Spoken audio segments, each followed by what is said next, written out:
ఈ వీడియోలో మనం వనాల సంరక్షణ సంకల్పన అనే ఆర్టికల్ గురించి తెలుసుకుందాం. ఇక్కడ మనకి గ్రూప్ 2 మెయిన్స్ పేపర్ 2లో సైన్స్ అండ్ టెక్నాలజీలో ఈ యొక్క ఆర్టికల్ ఉపయోగపడుతుంది. అటవీ చట్టం 1980 గురించి మొదట తెలుసుకుందాం.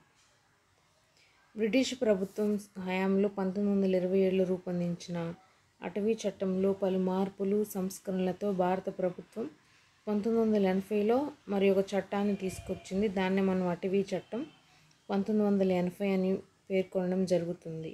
ఈ చట్టం యొక్క ప్రధాన ఉద్దేశం ఏమిటంటే అడవులను సంరక్షించడం, నరికివేతను నియంత్రించడం. ఇందులోని ముఖ్యాంశాలు: కేంద్ర ప్రభుత్వం అనుమతి లేకుండా రిజర్వ్ అడవులను డీ రిజర్వ్ పేరుతో ఇతరుల అవసరాలకు మళ్లించడం, నియంత్రించడం. రిజర్వ్ అడవులకు కేటాయించిన భూములను వేరే అవసరాలకు ఉపయోగించడాన్ని నిరోధించడం. అటవీ వనరులను అవసరం మేరకే వినియోగించుకుంటూ దుర్వినియోగాన్ని అరికట్టడం. అటవీ భూమిలో ఏదైనా అభివృద్ధి ప్రాజెక్టుల నిర్మాణానికి చేపడితే ముందుగా సంబంధిత శాఖల నుంచి రాష్ట్ర ప్రభుత్వాలు అనుమతులు పొందాలి. ఈ చట్టానికి 1988లో పలు సవరణలు చేస్తూ మరికొన్ని నిబంధనలు పొందుపరిచారు. అటవీ విభాగం అధికారులు ప్రభుత్వానికి తెలియజేయకుండా అటవీ భూములను చెట్లు పెంచడానికి ప్రైవేటు వ్యక్తులు, ప్రభుత్వేతర సంస్థలు గుత్తకు ఇవ్వకూడదు. అటవీ భూములను కాఫీ, తేయాకు, సుగంధ ద్రవ్యాలు, కొబ్బరి, ఔషధ మొక్కలు, ఉద్యానాలు, ఇతర సాగు అవసరాలకు వాడకూడదు. ఇవన్నీ ప్రభుత్వానికి తెలియజేయకుండా చేయకూడదు. అటవీ భూముల్ని అడవుల్లో గనుల తవ్వకం కోసం కేంద్ర ప్రభుత్వం అనుమతి తప్పనిసరి. అడవులను అభివృద్ధి కార్యక్రమాలకు వినియోగిస్తే అంత మేరకు అటవీ విస్తీర్ణాన్ని పెంపొందించాలి. ఇవన్నీ కూడా అటవీ చట్టం 1980 కిందకు వస్తాయి. తర్వాత compensatory afforestation fund management and planning authority, దీన్నే కంపా యాక్ట్ 2016 అని పేర్కొనడం జరుగుతుంది. ఈ కంపా యాక్ట్ ప్రకారం అటవీ నిర్మూలన పరిహార నిధి నిబంధనలను 2018 ఆగస్టులో నోటిఫై చేసింది. అటవీ చట్టం 1980 నిబంధనల ప్రకారం దేశవ్యాప్తంగా అటవీ నిర్మూలన పరిహారం కింద ప్రభుత్వం డబ్బును సేకరించాలని ఇందులో పేర్కొంది.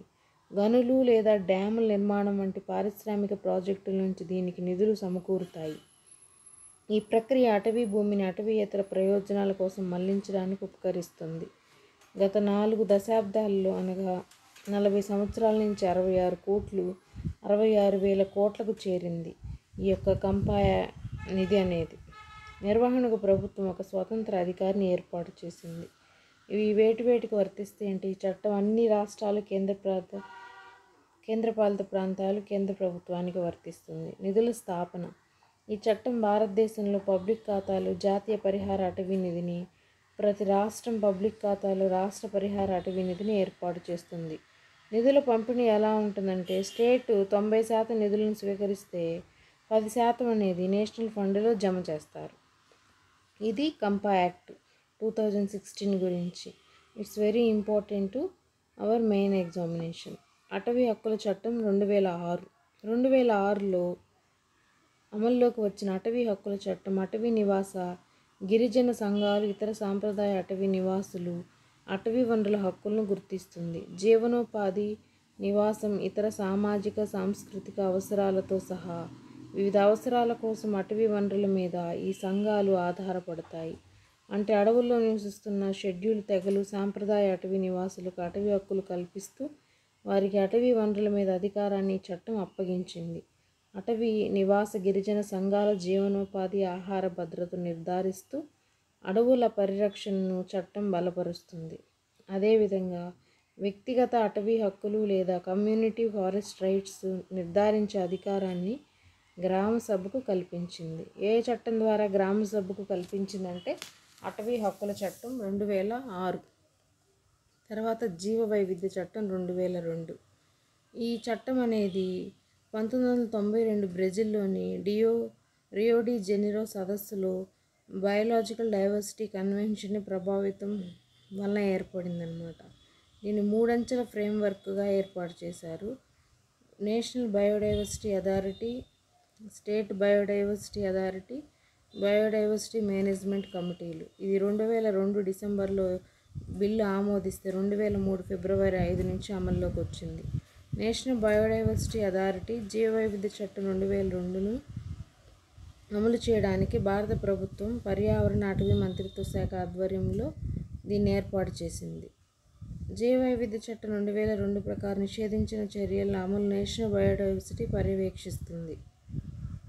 భారతదేశంలో జీవవైవిధ్య పరిరక్షణ అంశంపై ప్రభుత్వానికి సలహా ఇస్తుంది. దీని ప్రధాన కార్యాలయం చెన్నైలో ఉంది. అలాగే రాష్ట్ర జీవవైవిధ్య బోర్డులు సెక్షన్ 22 ప్రకారం ఏర్పాటు చేయబడ్డాయి. రాష్ట్ర జీవవైవిధ్య పరిరక్షణ కోసం పనిచేసే ప్రభుత్వ రంగ సంస్థలు.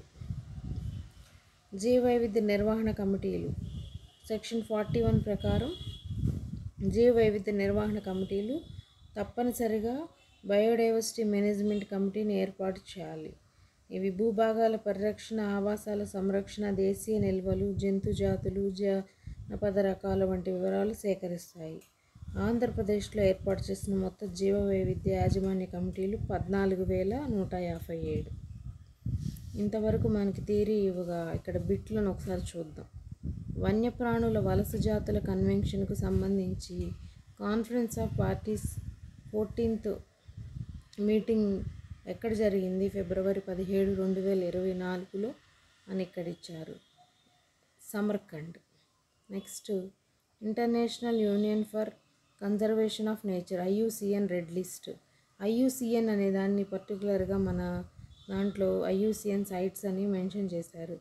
సో ఇది కూడా మనకి ఇంపార్టెంట్. దీని ప్రకారం ఏ జాతులు ఇండియాలో క్రిటికల్లీ ఎండేంజర్డ్ జీవజాతుల కిందకి వస్తాయంటే పిగ్మీ హాగ్, అండమాన్ వైట్ ట్రూత్ shrew, Jenkins, Andaman spiny shrew, great Indian bustard, Jerdon courser, gharial అని ఇచ్చారు. దీనికి ఆన్సర్ వచ్చి ఆల్ ఆర్ ABCDE మొత్తం వస్తాయి అన్నమాట. 5 కూడా క్రిటికల్లీ ఎండేంజర్డ్ కిందకి వస్తాయి. మధ్యప్రదేశ్లో ఏ నేషనల్ పార్కులు ఇటీవల చిరుతలను ప్రవేశపెట్టారు? మధ్యప్రదేశ్లో కూనో నేషనల్ పార్కులో ప్రవేశపెట్టారు. ఈ క్రింది అంశాల్లో సరికానివి అన్నారు. అయితే animal welfare board of India ప్రధాన కార్యాలయం హర్యానాలో ఉందన్నారు. ఇది వచ్చేసి కరెక్టే మనకి. నేషనల్ బయోడైవర్సిటీ అథారిటీ ప్రధాన కార్యాలయం ఎక్కడుందని మనం చెప్పుకున్నాం, ఇక న్యూఢిల్లీ అన్నారు. కానీ మనం ఇది ఇందాక చదివిన థియరీలో చెన్నై అని చెప్పుకున్నాం. సో ఇది తప్పు. వైల్డ్ లైఫ్ కంట్రోల్ బ్యూరో ప్రధాన కార్యాలయం చెన్నై అన్నారు. సో ఇది కూడా రాంగ్. సో BC అనేవి సరికాదు. ఏ రక్షిత ప్రాంతాలను వన్యప్రాణి పరిరక్షణ చట్టం 1972 కిందకు ఏర్పాటు చేస్తారని ఇచ్చారు. సో అభయారణ్యం అంటే wildlife sanctuary, national park అంటే జాతీయ ఉద్యానవనాలు, సంరక్షణ రిజర్వులు conservation reserves, community reserves, tiger రిజర్వ్లు అన్నీ కూడా మనకు వైల్డ్ లైఫ్ ప్రొటెక్షన్ యాక్ట్ 1972 కిందకే ఏర్పాటు చేయడం జరుగుతుంది. ఓకే, ఈ ఆర్టికల్లో ఇచ్చిన ప్రతి అంశాన్ని మనం ఎక్స్ప్లెయిన్ చేసుకున్నాం. ఈ వీడియో మీకు నచ్చినట్టయితే సబ్స్క్రైబ్ చేసుకొని లైక్ చేయండి.